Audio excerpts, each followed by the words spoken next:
When you analyze a set of data, you will often want to identify the smallest and largest values and also where you have cutoffs within your data set. In this movie, I will show you how to find the minimum and maximum values, as well as determine measures called quartiles. My sample file is 0102 minimums, and you can find that in the Chapter 1 folder of the exercise files collection.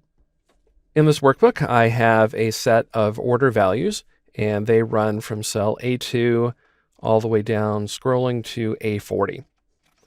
And I have them sorted in order, so it will make it easier to check the results of our formulas. If I want to use a formula to find the minimum value in my data set, then I can go to cell D2 in this case, type an equal sign, and the function is min, M-I-N. And my data range is A2 through A40. So I'll type that in, right parentheses, close out, and enter. And I see that the minimum value is 1684, which is correct. And it corresponds to the first value in the data set in A2, which again, I sorted in order from smallest to largest. Finding the maximum value is also pretty straightforward. So I'll click in cell D4, equal, and we used min before, we'll use max now. Left parentheses, A2, colon A40, right parentheses, and enter, and the largest value is 9932. And if I scroll down to A40, hopefully I will see 9932.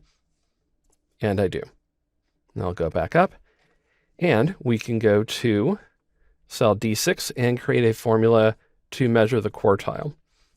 A quartile is a measure that shows where the 25, 50, and 75% cutoffs are in your data set. Rather than try to just explain it with words, I'll go ahead and create the formula, and we can look at the result together. So I'll type an equal sign in D6, and I'll start typing my function, Q-A-R-T, and we have quartile. We have two versions, quartile.exe, which is exclusive, and quartile.inc, which is inclusive.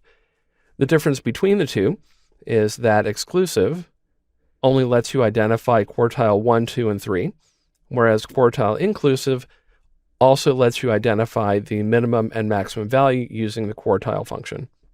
So which one you use doesn't really make any difference because we're only looking at the middle three, and we're using min and max for minimum and maximum.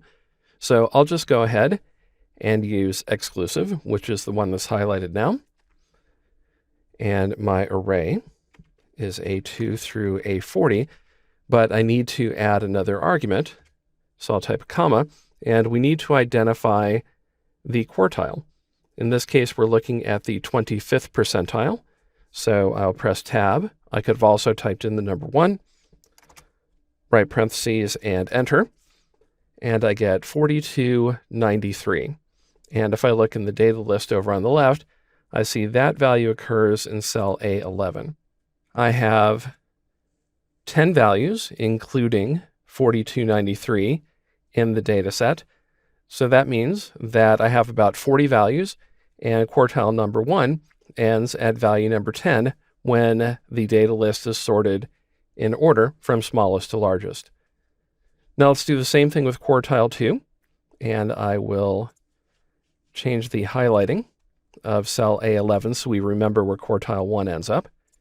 So I'll go to cell D8, type an equal sign, and quartile, we're using exclusive, and then A2 through A40, comma, and we'll do number 2, which is the median value, and right parentheses and enter, and we get 6062.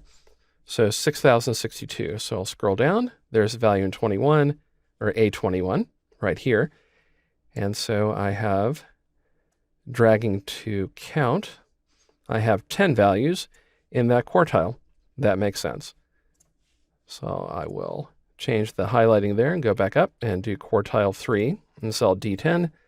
So equal sign, quartile, exclusive, A2 through A40.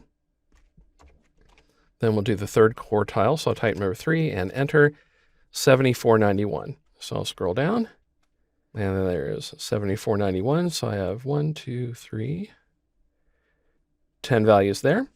So I will click cell A31, change the highlight, and go down to the bottom.